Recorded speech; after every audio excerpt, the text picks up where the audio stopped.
On s'apprête à entamer notre deuxième jour plein d'énergie grâce au délicieux petit déjeuner servi à l'hôtel.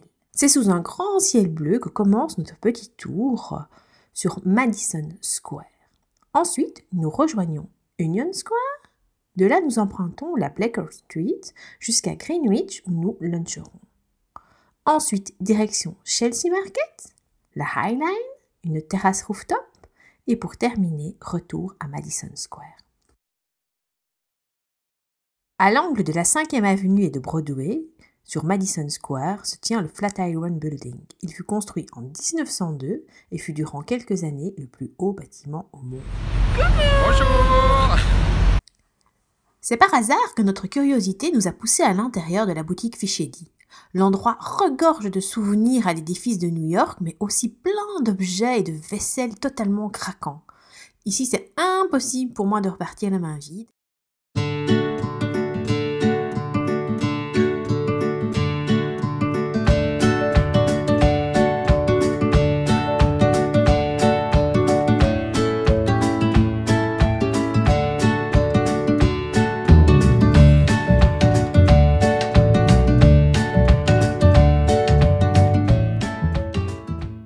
Sur Union Square se tient depuis 1976 un marché tenu par des producteurs situés à moins de 200 km de Manhattan.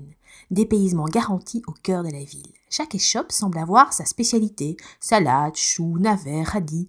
On y croise des locavores, des touristes, mais aussi des poussettes collectives.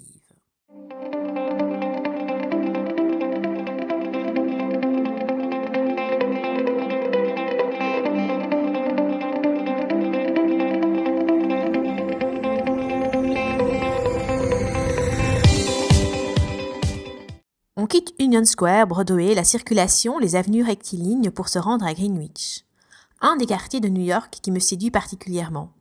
Et non, il n'y a pas que des buildings à New York, il y a aussi des allées arborées.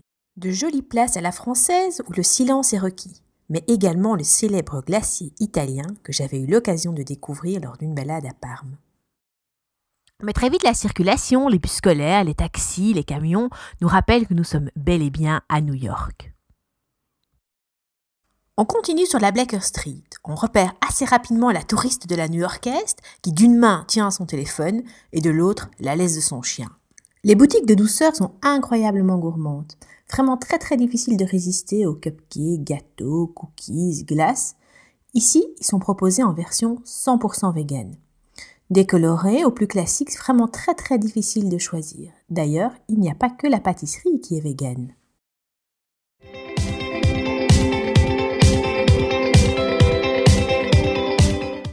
C'est vraiment la rue qui donne faim, entre les chocolatiers, les boutiques avec des généreux cookies, des endroits tendance. On se demande vraiment où se poser pour le lunch. On se laisserait presque tenter par les burgers de chez Five Guys, petite pensée à notre copain Nico. C'est finalement sur une terrasse ensoleillée que nous décidons de nous installer.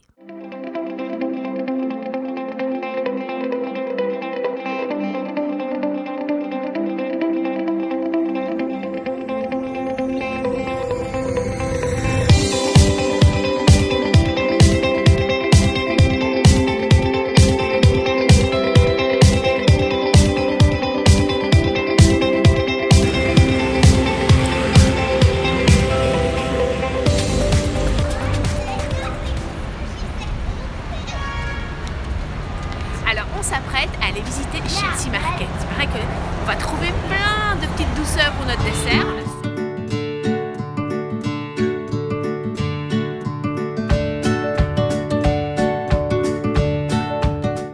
Ça y est, nous y sommes. C'est dans une ancienne usine de biscuits que s'est installé ce repère de gourmands. On y trouve vraiment tout ce que l'on peut rêver en tant que foodies. Des boutiques de déco, bien évidemment une boutique de cupcakes, mais qui est plus connue pour ses biscuits personnalisés. Un marchand de vin à l'ambiance très sympa, des courges par milliers, enfin peut-être pas par milliers, mais par centaines, des épiciers, des chocolatiers, des glaciers, des poissonniers.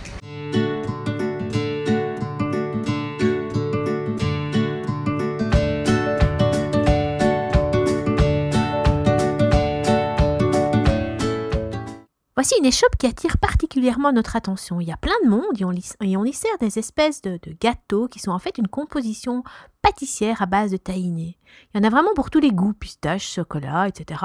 Nous, on se laisse tenter par celui au beurre de cacahuète croquant.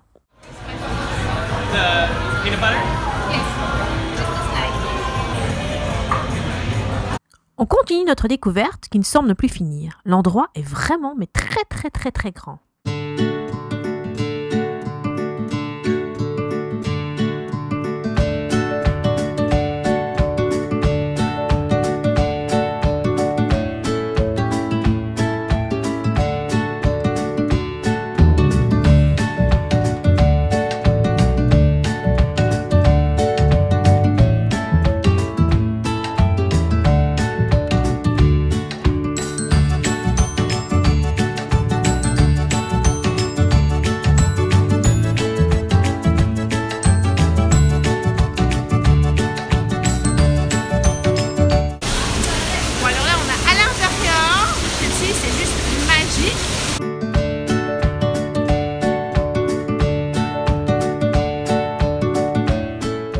Chelsea Market est vraiment un endroit où se perdre. Comme le temps passe vite, le soleil est déjà en train de se coucher sur l'Hudson River. À gauche, la vue est magnifique, tout en horizontalité. On entame une balade de 2,5 km sur une ancienne voie ferrée.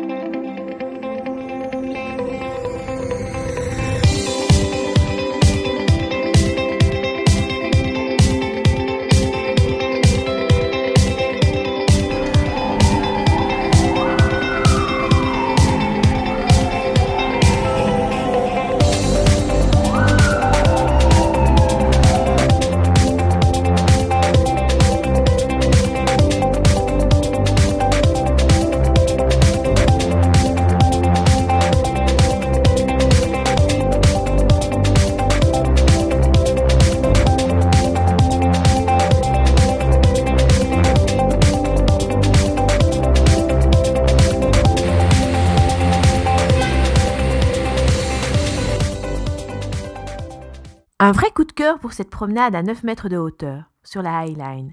Au bout de celle-ci, on retrouve la verticalité des buildings qui brillent sous le soleil couchant.